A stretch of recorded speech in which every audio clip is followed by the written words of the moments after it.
Souvent, quand on parle de la programmation, les gens se posent des questions pour savoir on programme quoi. Est-ce que c'est un voyage qu'on programme? Est-ce que c'est une sortie ou c'est comment? Alors que tous les outils que nous utilisons, la plupart des outils numériques que nous utilisons, il y a de la programmation dedans. C'est la programmation qui permet d'automatiser les tâches. Aujourd'hui, moi, je vais essayer d'aborder un peu le fait que si toi, étudiant, que tu arrives à maîtriser la programmation, quel que soit ton domaine d'études, ça peut vraiment être utile. Encore une fois, bienvenue sur notre chaîne de professeur. Moi, c'est Oral Léo, ingénieur de conception génie électrique et titulaire d'un doctorat en génie chimique. Mes travaux de recherche se basent sur la biomasse et la bioénergie. J'ai un master en ingénierie génie électrique et je fais usage aussi de machine learning, c'est-à-dire l'apprentissage automatique. Et donc aujourd'hui, je vais vous parler un peu de la programmation. Sur cette chaîne, généralement, nous parlons de la motivation, de mindset, de recherche d'opportunités, de la science, de la technologie, de la recherche académique et plein d'autres choses qui vous seront d'une très grande utilité, quel que soit votre domaine d'activité ou d'études. Donc si à la fin vous aimez ce de quoi nous parlons ici, n'oubliez pas de partager le lien de la chaîne avec d'autres personnes. Donc comme je le disais, quand on parle de la programmation, c'est en quelque sorte une automatisation des tâches. Aujourd'hui, vous allez sur Facebook, vous likez un post. Quand vous likez, il y a un doigt bleu qui apparaît, si je ne me trompe pas. C'est bleu, je pense. Donc, quand ça apparaît comme ça, ça veut dire que ça a été automatisé. Puis lorsque quelqu'un clique ici, que ceci apparaisse. Ça, c'est une sorte d'automatisation. Jusque avant d'arriver à l'étape où on automatise ça comme ça, il faut une modélisation mathématique. Il faut que vous ayez l'idée, c'est-à-dire l'homme a l'idée, il essaie de mathématiser l'idée, et puis la mathématisation là maintenant va être transformée. C'est-à-dire là, on va parler de l'algorithmique, c'est-à-dire vous essayez de dire que je veux faire cette tâche-là, et puis vous essayez d'élaborer une suite, c'est-à-dire une séquence en fait. Cette séquence-là, vous allez essayer de transformer ça en ce qu'on appelle un organigramme, c'est-à-dire une figure qui essaie de définir ces étapes. Et donc maintenant, quand l'organigramme est en place, on se base sur ça pour essayer d'automatiser comme on le fait. Et là, on parle de la programmation. Tous ces détails-là, juste pour vous dire qu'en fait, tout part de l'idée de l'humain pour être sur, c'est-à-dire ce que nous utilisons. Que ce soit les réseaux sociaux, les sites web et tout ça, comment ça fonctionne, c'est-à-dire ça part de l'idée de l'humain. Juste pour attirer votre attention sur le fait que nous tous, on fait des tâches chaque jour. Il y a des tâches que nous exécutons chaque jour. Et ces tâches-là, des fois, nous les répétons en longueur de journée. Des fois, nous les répétons en longueur des semaines. Et donc, si nous associons la programmation à notre manière de faire, ça peut nous aider à gagner du temps dans ce que nous faisons. Donc, c'est un peu ça.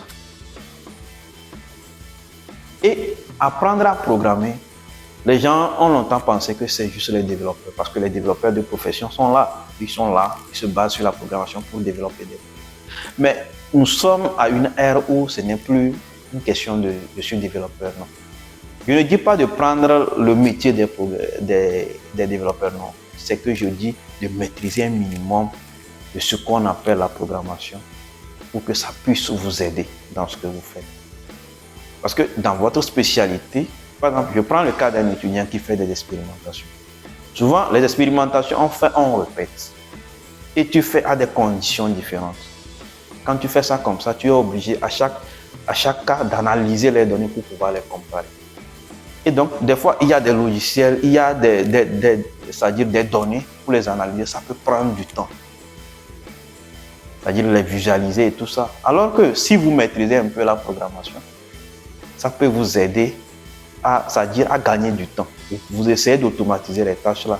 Les données que vous avez obtenues de l'expérimentation, vous les mettez juste dedans et puis la programmation, c'est-à-dire se charge de sortir la visualisation que vous souhaitez en fait. Et donc après, c'est-à-dire le programme est là, vous rentrez vos données et puis il va essayer de vous sortir les graphes qu'il faut, ainsi de suite. Vous voyez. Donc quand on parle de programmation aussi, on parle de langage. C'est comme entre les humains, chacun a sa langue.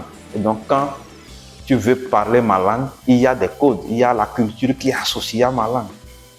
Donc dans la programmation, on parle des syntaxes. C'est-à-dire que chaque langage a une syntaxe donnée. Et donc, si tu utilises un symbole ou bien une lettre que le langage, c'est-à-dire l'outil de développement, ne reconnaît pas, le programme ne va pas marcher. Donc pour ça, chaque langage est adapté à certaines utilisations données. C'est vrai qu'il y a certaines utilisations sur lesquelles plusieurs langages peuvent converger, mais chaque langage a une utilisation spécifique dans laquelle, c'est-à-dire ce langage-là, excelle le plus. Donc si vous décidez d'apprendre de la programmation, vous devez aussi vous renseigner pour voir quel est le langage que je peux apprendre le mieux et qui peut m'être utile. Moi, de par mon expérience, quand j'ai commencé la programmation à l'université, je n'avais même pas d'ordinateur. On avait commencé avec un langage qu'on appelle Turbo Pascal. On nous a montré un peu et à l'école, c'est-à-dire à l'université, et puis par la suite, nous-mêmes, on s'efforçait. Après, il y a d'autres langages qu'on a explorés, Delphi, il y a le langage C++, il y a Visual Basic, il y a C#, il y a Java, il y a Python, il y a MATLAB. C'est vrai que c'est un logiciel, mais il y a un langage intégré à MATLAB aussi. En fait, il y a plusieurs langages en fait. Mais moi aujourd'hui, si je peux conseiller quelqu'un de choisir un langage pour apprendre la programmation, moi je vais vous conseiller Python, le langage Python.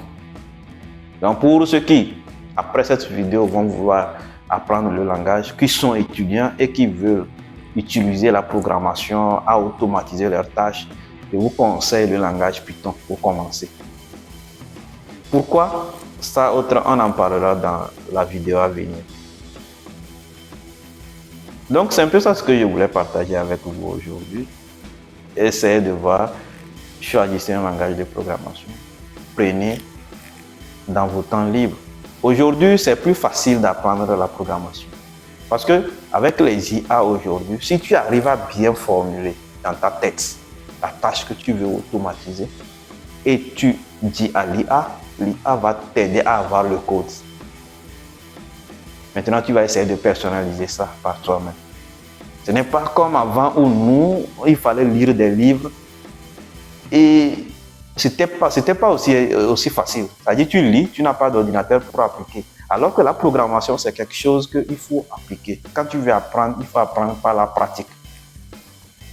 Maintenant, après, quand tu maîtrises les bases et tout ça, bon, ça peut aller. Mais quand tu veux apprendre au début, si tu lis seulement, tu vas tout oublier le lendemain. Donc aujourd'hui, il y a plusieurs atouts qui vous permettent d'apprendre c'est-à-dire les langages de programmation. Pour ceux qui souhaitent savoir pourquoi c'est Python que je recommande, on se donne rendez-vous dans une prochaine vidéo.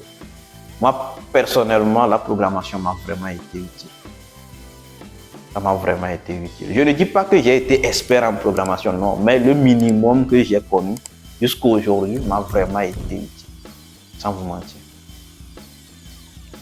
Donc, c'est un peu ça ce que je voulais partager avec vous. Je vous souhaite une très bonne semaine, beaucoup d'efforts, bonne suite d'efforts et la chance suivra. Donc, on se dit à plus.